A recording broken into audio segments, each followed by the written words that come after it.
hoje é Páscoa. A gente estava conversando, né, pastor Aaron, lá fora.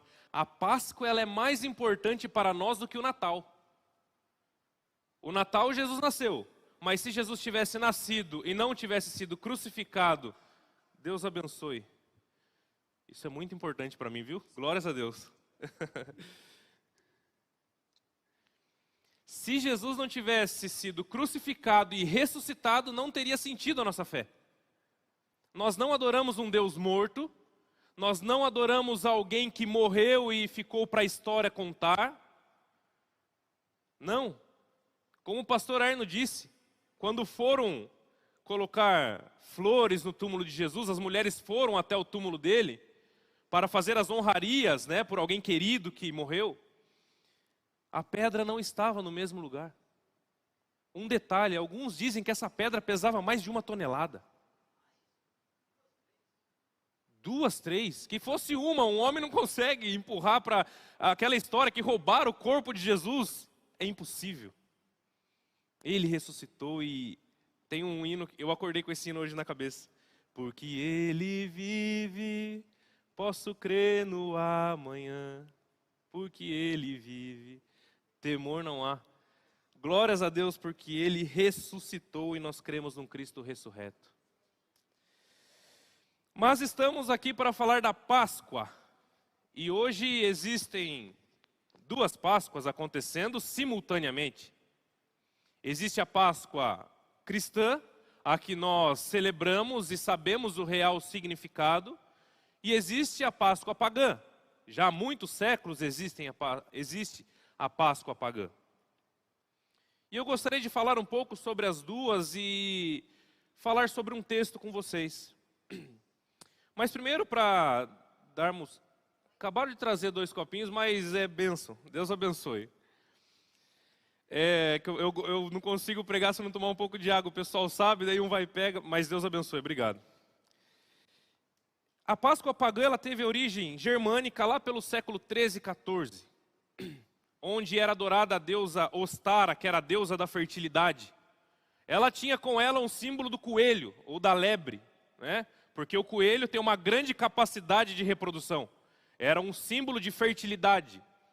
E alguns alemães, eles acreditavam que essa deusa Ostara, ela trouxe fertilidade à terra no mês de abril.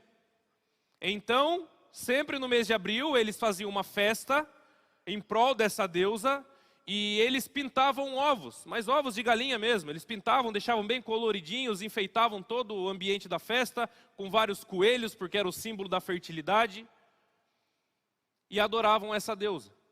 A partir do século XIX, depois que a América estava aí descoberta, com a descoberta do cacau, falaram, por que não a gente fazer esses ovinhos de chocolate? E daí começaram a fazer os ovos de chocolate, e hoje virou um comércio enorme. Há um mês atrás, se a gente já fosse nos grandes mercados aí, já estava forrado de ovos de Páscoa. Coelho para tudo quanto é lado. É ou não é? Coelho e ovo é o que não falta. Porém, irmãos, infelizmente, para muitas pessoas que não conhecem a Jesus Cristo, esse é o significado da Páscoa. Ensinar a criança desde cedo que a Páscoa ela é um coelho que bota ovo. Coelho não bota ovo, né? Meio maluco isso, né? Ensinar que um coelho bota ovo. Mas muitas vezes é esse o ensinamento que muitas crianças estão tendo. Que o real significado da Páscoa é isso. Porém, estamos aqui hoje para falar da verdadeira Páscoa, a Páscoa do Senhor Jesus. A Páscoa que nos dá liberdade, a Páscoa que nos libertou do pecado. Essa sim tem grande diferença nas nossas vidas. Tem grandes diferenças nas nossas vidas e faz diferença todos os dias. A mensagem da Páscoa ela deve ser pregada todos os dias. Eu tenho medo até de ficar sendo repetitivo aqui, porque sempre a gente cai, né, na mesma... Cristo ressuscitou e nos deu vida, essa é a mensagem da Páscoa. E tem que ser pregada todos os dias.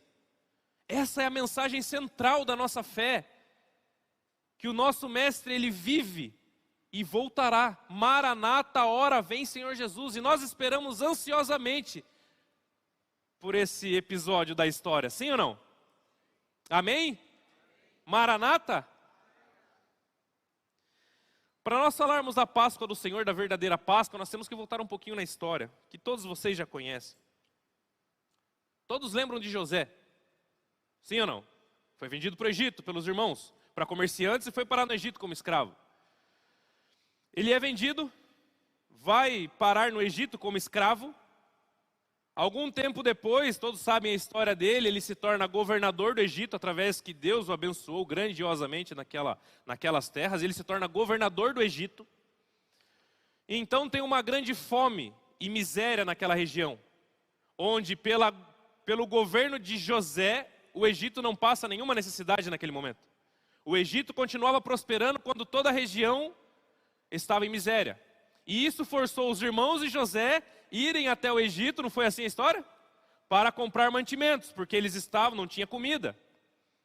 E quando José ele se revela quem de fato ele era, e se reconcilia ali com os seus irmãos, manda trazer o seu pai e tudo bem, o povo hebreu começa a morar nas terras do Egito.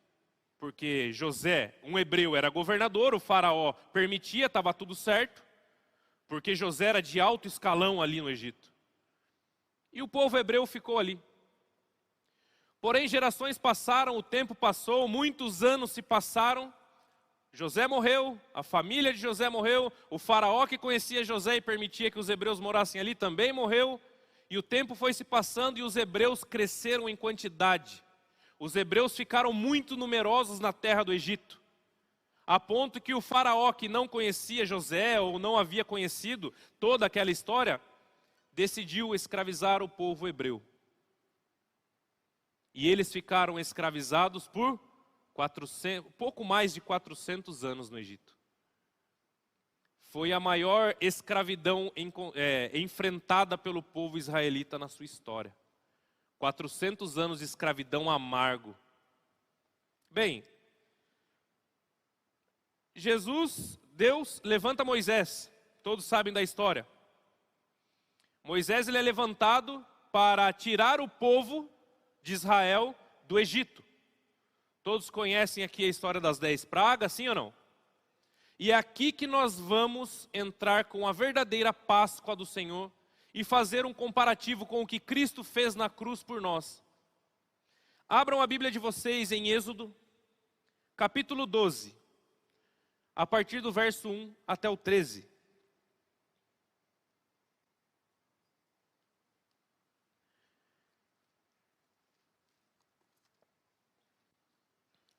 Êxodo, capítulo 12, a partir do verso 1. O Senhor Deus disse a Moisés e a Arão, no Egito: esse deverá ser o primeiro mês do ano para vocês. Digam a toda a comunidade de Israel que no 10º dia deste mês, todo homem deverá separar um cordeiro ou um cabrito para a sua família, um para cada casa. Se uma família for pequena demais para um animal inteiro, deve dividi-lo com o seu vizinho mais próximo, conforme o número de pessoas e conforme o que cada um puder comer. O animal escolhido será macho, de 1 ano, sem defeito, e pode ser um cordeiro ou um cabrito. Guardem-no até o 14º dia do mês, quando toda a comunidade de Israel irá sacrificá-lo ao pôr do sol. Passem então um pouco de sangue nas laterais das vigas superiores das portas, das casas nas quais vocês comerão o animal. Naquela mesma noite comeram a carne assada no fogo, com ervas amargas e pão sem fermento. Não comam a carne crua, nem cozida em água, mas assada no fogo, cabeça, pernas e vísceras. Não deixem sobrar nada até pela manhã. Caso isso aconteça, queime o que restar. Ao comerem, estejam prontos para sair, cinto no lugar, sandálias nos pés e cajado na mão. Comam apressadamente. Esta é a Páscoa do Senhor. Naquela mesma noite passarei pelo Egito e matarei todos os primogênitos, tanto dos homens como dos animais, e executarei juízo sobre todos os deuses do Egito. Eu sou o Senhor. Vamos orar? Senhor nosso Deus, nós te agradecemos pela tua santa e rica palavra, Pai. Te agradecemos porque o Senhor fala conosco e te agradecemos por esse grande evento. Talvez o maior evento da história da humanidade. Muito obrigado porque o Senhor nos salvou e nos dá vida. E através do teu sacrifício na cruz, hoje podemos crer no amanhã. Porque não cremos num Deus morto, cremos num Deus vivo. Muito obrigado por tudo que o Senhor venha falar através de mim. Que não venha nada de mim, pois eu sou apenas um ser humano. Mas que venha do teu Santo Espírito e que a tua palavra atinja o objetivo dela nessa manhã. Em nome de Jesus. Amém. Todos já, com certeza, já leram, releram e conhecem, existem filmes, né? Toda essa história do Êxodo. No versículo 1 e 2, o Senhor Deus disse a Moisés e Arão no Egito: este deverá ser o primeiro dia do ano para Israel. O Senhor Deus disse que aquele marco, aquele acontecimento que iria acontecer naquele momento, deveria ser o início do calendário judaico, que até hoje ele é celebrado com início neste mês. Aquele momento representaria um marco na história do povo de Israel, pois 400 anos escravos, eles não tinham calendário próprio, eles não tinham mais quase nenhuma característica que chamassem eles de hebreus. 400 anos já tinham pego, muitos já tinham se convertido aos deuses do Egito. Falavam muitos deles a língua do Egito e não a língua materna. Seguiam o calendário egípcio. Um povo sem identidade, um povo escravizado, um povo judiado. Um povo que amargamente trabalhava até morrer. Então Deus diz para Moisés e para Arão, antes da 10ª praga, que foi a última, a derradeira: olha, avise toda a comunidade de Israel que hoje, a partir desse mês, começa uma nova vida para vocês. Começa uma nova história para vocês. Aquilo que era desgraça, hoje eu transformarei em libertação. Eu libertarei o meu povo do Egito. Eu castigarei o Egito e os seus deuses. Pois eu sou o Senhor, com autoridade. O tempo de escravidão estava ficando para trás. Ali começaria a liberdade da escravidão do povo. Continuando no versículo 3. Digam a toda a comunidade de Israel que no 10º dia deste mês, todo homem deverá separar um cordeiro ou um cabrito para a sua família. Um para cada casa. Se a família for pequena demais para um animal inteiro, deve dividi-lo com o seu vizinho mais próximo, conforme o número de pessoas e conforme o que cada um puder comer. O animal escolhido será macho de 1 ano, sem defeito. Não pode ser cordeiro ou cabrito. Guardem-no até o 14º dia do mês, quando toda a comunidade de Israel irá sacrificá-lo ao pôr do sol. Passe então um pouco de sangue nas laterais e nas vigas superiores das portas, na casa das quais vocês comerão o animal.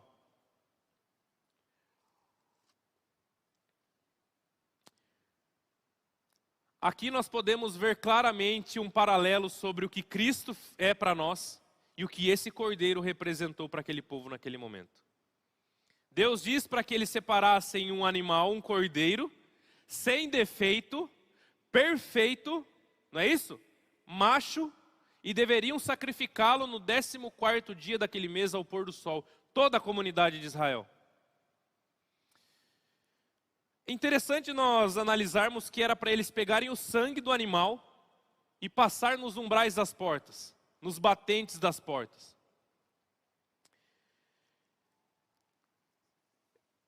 Irmãos, qual que foi a 10ª praga do Egito? A morte de todos os primogênitos. A única coisa que evitou da morte entrar no lar daquelas pessoas foi o sangue do cordeiro.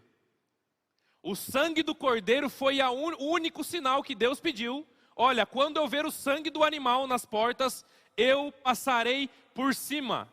Eu não entrarei na casa e levarei o primogênito.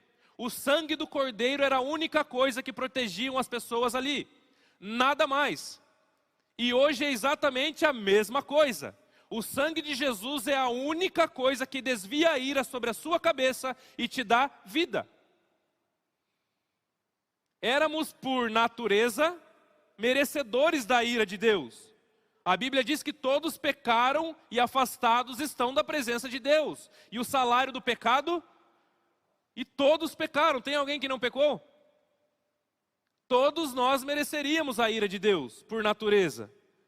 Mas o sangue do Cordeiro, Cristo, nosso Cordeiro Pascal, é a única coisa que faz a ira de Deus desviar sobre a sua cabeça e passar por cima. Jesus é o nosso Cordeiro Pascal. Importante nós entendermos que naquela noite, irmãos, apenas quem passou o sangue do Cordeiro nas portas saíram do Egito. Apenas aqueles que creram na ordem de Deus e passaram o sangue do Cordeiro nos umbrais das portas foram libertos da escravidão. Saíram com o povo. Apenas o sangue de Jesus nos livra da escravidão do pecado. A Bíblia diz em Efésios que nós estávamos mortos em transgressões e em pecados, mas Cristo nos deu vida.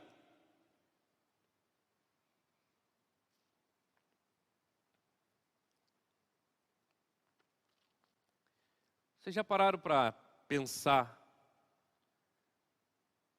como nós estaríamos se não fosse o sangue de Jesus na nossa vida? Vocês entendem quem eram vocês antes de crer em Jesus como Senhor e Salvador e para onde vocês iriam e para qual caminho vocês estavam indo? Irmãos, a Bíblia diz que Deus manifestará a sua ira. E Jesus é o único que vai fazer com que nós não venhamos a ter o que era merecido. No dia do nosso juízo lá em cima, nós teremos um advogado. No dia do nosso juízo lá em cima, pelas nossas capacidades e qualidades, nós jamais seríamos salvos. Todos, sem exceção nenhuma, tomariam o mesmo rumo, porque não é por obras, para que ninguém se glorie. Mas naquele momento, o nosso advogado de defesa, Cristo Jesus, o nosso Cordeiro, levantará e falará: Pai, esse eu já paguei na cruz. Esse o meu sangue está cobrindo toda a sua vergonha, todo o seu pecado. Glórias a Deus porque Ele ressuscitou. Glórias a Deus. Eu fico imaginando quando eu morrer, como vai ser. E eu não consigo pensar na morte como algo ruim, não. Pelo menos a minha, tá? Não sei minha esposa, mas eu não penso na minha como... Vai ficar com as pontas tudo para você. Mas eu fico imaginando eu lá em cima e... Gente, é maravilhoso, é um privilégio. É um privilégio. Nenhum Deus desceu da sua glória para morrer no seu lugar se não for Jesus. Ele se esvaziou de tudo que Ele tinha. Ele se esvaziou de toda a sua glória. Certa vez, eu não me lembro quem disse essa frase, que o maior feito da história da humanidade não foi o homem ter pisado na lua, mas foi Deus ter pisado na terra. Um Deus de perto, um Deus que disse que estaria conosco até a consumação dos séculos, e nós podemos ver isso na nossa vida prática. Do versículo 8 ao 10, continuando. Naquela mesma noite comerão a carne assada no fogo, com ervas amargas e pão sem fermento. Não comam carne crua nem cozida em água, mas assada no fogo, cabeça, pernas e vísceras. Não deixe sobrar nada até pela manhã. Caso isso aconteça, queimem o que restar.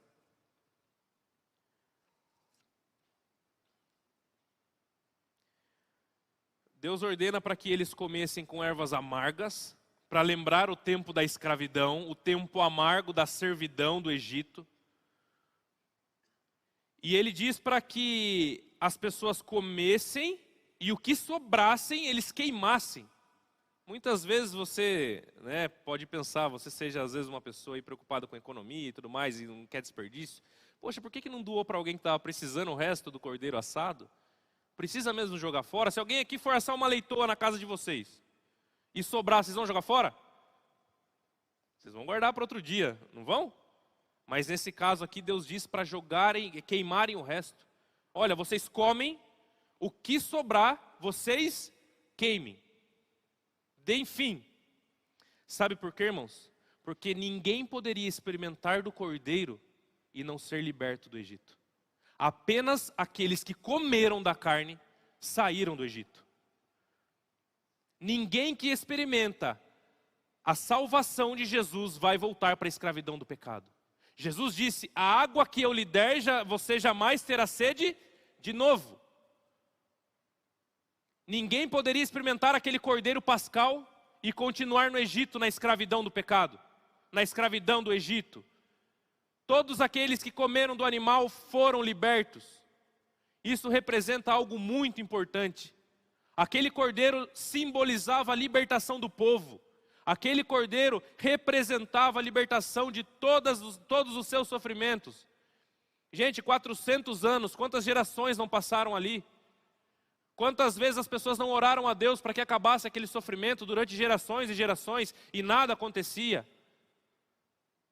Aquele era um momento histórico para Israel. Aquele era um momento histórico. E diz para comer com ervas amargas para lembrar do tempo da escravidão. Vocês lembram do tempo da escravidão de vocês? Ah, mas eu nunca fui escravo de ninguém. A Bíblia diz que nós nascemos escravos do pecado. Nós nascemos escravos do pecado. Todos, sem exceção, nascemos escravos do pecado. Nascemos mortos em transgressões e em pecados, outras traduções dizem. Vocês lembram da época da escravidão? Vocês lembram da época onde vocês não tinham alegria, não tinham esperança, não podiam olhar para o amanhã?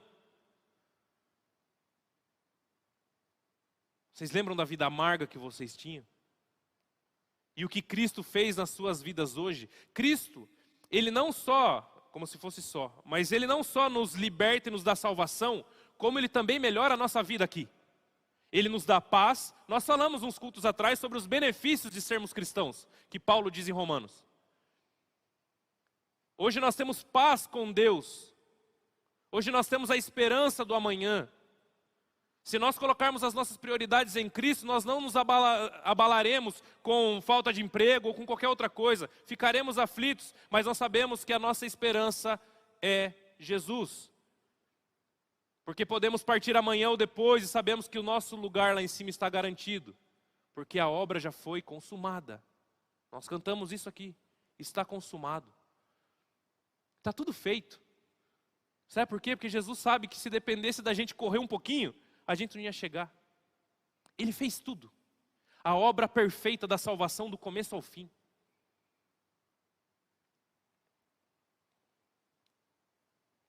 No versículo 11 continua dizendo assim: ao comerem, estejam prontos para sair, cinto no lugar, sandália nos pés e cajado na mão. Comam apressadamente, essa é a Páscoa do Senhor. Repita comigo: essa é a Páscoa do Senhor. É coelhinho e ovo? Coelho não bota ovo. Aprendam isso. Irmãos, a palavra em hebraico Páscoa significa pessar, que significa passagem ou passar por cima. Foi exatamente isso que Deus fez quando viu o sangue do cordeiro nos umbrais das portas. Passou por cima. A Páscoa ela significa a passagem da escravidão para a liberdade. A Páscoa ela significa transformação de vida. A nossa Páscoa ela deve ser comemorada todos os dias, porque antes nós éramos escravos do pecado e hoje somos servos e chamados filhos de Deus. Hoje nós somos libertos do pecado. Essa é a Páscoa do Senhor.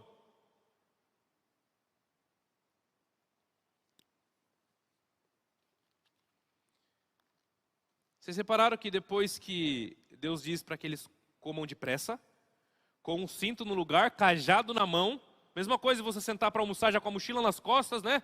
Tudo arrumadinho, já com a pasta embaixo do braço. Mas por que isso? Porque depois que eles experimentassem do cordeiro, nada seria igual como era antes. Depois que eles experimentassem daquele cordeiro, nada seria mais como era antes. Aquele que experimentou da água que Jesus lhe deu, nunca mais terá sede de novo. e nada será como era antes. Ele nos transforma do começo ao fim. Onde Cristo passa, nada mais fica igual como era antes. Amém? E é exatamente isso que Cristo fez conosco. Irmãos, ser cristão não é vir para a igreja e dizer que faz parte de um corpo, ou, enfim, estar apenas reunido. Ser cristão é vivência no dia a dia, de saber que nós não estamos falando de um Jesus como uma figura histórica, como muitos livros em escolas contam, que ele é apenas uma figura histórica, ou o judeu diz que ele foi um profeta importante, ou o espiritismo diz que ele foi uma pessoa de luz. Não. Ser cristão é você reconhecer que um Deus pisou na terra por causa de você. Ser cristão é entender que um Deus se esvaziou da sua glória e pagou o preço que era para você e eu pagarmos. É privilégio, é graça. Privilégio e graça. Se dependermos de nós, irmãos, nós não chegamos na esquina sozinhos. A Bíblia diz que o único motivo para que nós não sejamos consumidos são as misericórdias de Deus. Além de tudo, Ele ainda é misericordioso conosco. No versículo 12 e 13, ele continua dizendo: naquela mesma noite passarei pelo Egito e matarei todos os primogênitos, tanto dos homens como dos animais, e executarei juízos sobre todos os deuses do Egito. Eu sou o Senhor. O sangue será o sinal para indicar as casas em que vocês estiverem, e quando eu vir o sangue, passarei adiante, e a praga da destruição não atingirá ou ferir o Egito.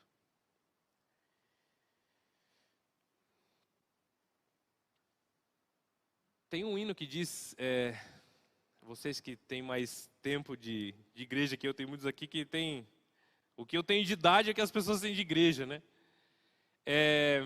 Como que é aquele hino que fala do seu sangue? Vai lá, Rafael. Que nos lava do pecado. Alvo mais que a neve. Esse hino é maravilhoso e eu nem lembrava. O sangue de Jesus nos faz alvos como a neve. Vocês têm noção que quando vocês morrerem, vocês vão estar com vestes brancas. Vocês vão estar com vestes brancas perante Deus, sem uma mancha sequer. É uma justificação maravilhosa. Algo que Ele fez por mim e por você. Alguém aqui já... Vamos supor, eu sempre conto essa história para o pessoal. Vamos supor que vocês vão num local aí, vocês têm uma dívida monstruosa. É uma dívida milionária, vocês não têm como pagar essa dívida. E daí vocês chegam, poxa, não tem como negociar aí, eu pagar umas parcelinhas, você parcelar, perder de vista, igual nas Casas Bahia. Já foi pago. Olha, irmã, já foi pago, não tem mais nada aqui na sua conta. Peraí, mas como assim? Eu não tenho dinheiro para pagar, eu não tenho como fazer isso. Eu não tenho a capacidade, eu não tenho os recursos para pagar essa dívida. Eu mereço ir para a cadeia, mas eu não tenho como. Já foi pago, fique em paz. Já está pago. Jesus na cruz, ele disse uma frase muito importante. Está? O que isso significa? Está feito. Está completo. Eu estou dando a salvação para vocês, está feito. A graça ela é imerecida. Hoje nós vemos muitas vertentes aí cristãs, evangélicas, que muitas vezes colocam a salvação como se fosse um produto para ser conquistado ou comprado. Você jamais conquistaria ou compraria nada. Você não tem recursos para comprar nada. A Bíblia diz que todas as nossas obras são como pano de trapo, pano de chão, se fôssemos conquistar a salvação. Nada do que você faz para Deus, nada, seria suficiente para você ser salvo, nada. Nós fazemos porque nós já somos salvos. É diferente, como diz Tiago. As obras, elas acompanham a fé. Mas vocês e eu não poderíamos fazer nada, nós estávamos perdidos. Nós estávamos caminhando ao abismo. Nós estávamos caminhando com uma venda nos olhos para o abismo. E nada poderia mudar a nossa situação. Até que Cristo vem, tira a venda dos nossos olhos e a gente vê que tem um abismo lá na frente e a gente segue o Mestre. Se nele não tirar a nossa venda, a Bíblia diz que é o Espírito Santo que nos convence do pecado. Glórias a Deus por isso. É do começo ao fim. Ele fez toda a obra e ainda nos convence que estamos errados e mora dentro de nós. O Espírito Santo ainda mora dentro de nós. E ele diz: estarei convosco até a consumação dos séculos. Vocês não são órfãos, não. Vocês não são bastardos, vocês são filhos. Olhe para o seu irmão e fale: você é filho. Você tem um pai. Isso é uma bênção. Muitas vezes você pode ser desprezado, você pode ser deixado de lado por muitas pessoas. Você pode passar por problemas. Você pode enfrentar muitas dificuldades na sua vida. Quem aqui tem problemas? Todo mundo, né? Até dando risada, né? Porque não tem nem como, né? Todos têm problemas aqui. Todos sofrem, todos choram, todos passam por problemas. Mas você tenha certeza que no dia mais obscuro da sua vida, Ele vai estar do seu lado. No dia mais obscuro da sua vida, Ele vai pegar na sua mão. Glórias a Deus por isso. Eu fico emocionado porque eu fiquei na UTI um tempo atrás.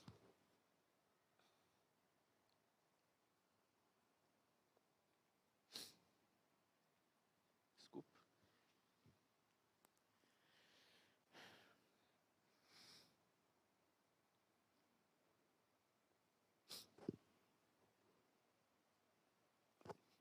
Nós somos filhos. Há 2 anos eu fiquei na UTI. Eu quase tive uma parada respiratória. E foi a maior experiência que eu tive com Deus. No momento em que eu fui para a UTI, aguardando a cirurgia, eu tinha que passar a noite na UTI. Quando todas as luzes da UTI se apagaram, eu senti o calor de Jesus no meu leito. Não tinha ninguém perto de mim, irmãos. Mas eu senti um calor. Eu senti uma paz. Mesmo não conseguindo respirar. Respirando com a ajuda de um aparelho. Eu senti que Ele estava ali do meu lado. E Ele não me abandonou. Nós somos filhos. Você pode confiar que no dia mais obscuro da sua vida, Ele vai estar do lado. E vai te levantar. Então nós temos que agradecer a Deus. Porque através do seu sacrifício, hoje nós temos um Pai. E aqui nessa terra nós somos passageiros, somos forasteiros. Lá em cima é que é o nosso lar. Lá em cima que é a nossa casa. Então que possamos viver aqui nessa terra com um olhar para frente. Que possamos viver aqui nessa terra com um olhar para o alto. Porque lá é nossa morada. Ora vem Senhor Jesus, Ele voltará para nos buscar. E isso eu não tenho a menor dúvida. Ele voltará para nos buscar e estaremos juntos um dia. Na nossa verdadeira casa, amém? Vamos orar? Senhor Jesus, nós te agradecemos, Pai. Te agradecemos pela tua imensa misericórdia. Te agradecemos porque o Senhor derramou o seu sangue. Te agradecemos porque o Senhor é o nosso Cordeiro Pascal. Se não fosse a tua ressurreição, o teu sacrifício, nós jamais seríamos salvos. Te agradeço porque o Senhor se preocupa conosco. e caminha do nosso lado. Que o Senhor possa nesse dia conscientizar a muitos que Páscoa não é uma data para o comerciante, que Páscoa não é uma data para nós se enchermos de chocolate. Páscoa não é uma data para qualquer outra coisa senão ajoelharmos e agradecermos pela tua ressurreição. Obrigado porque o Senhor é maravilhoso. Obrigado porque mesmo não merecendo, o Senhor teve piedade de nós. O Senhor teve misericórdia de nós. E eu posso crer no amanhã. Temor não há. Porque o nosso Mestre vive. Muito obrigado, Pai, por essa palavra. Obrigado pelos irmãos que estão aqui. E que mais à noite nós também possamos estar aqui, Pai, para falar um pouco mais sobre o maior acontecimento da história da humanidade. Em nome de Jesus. Amém.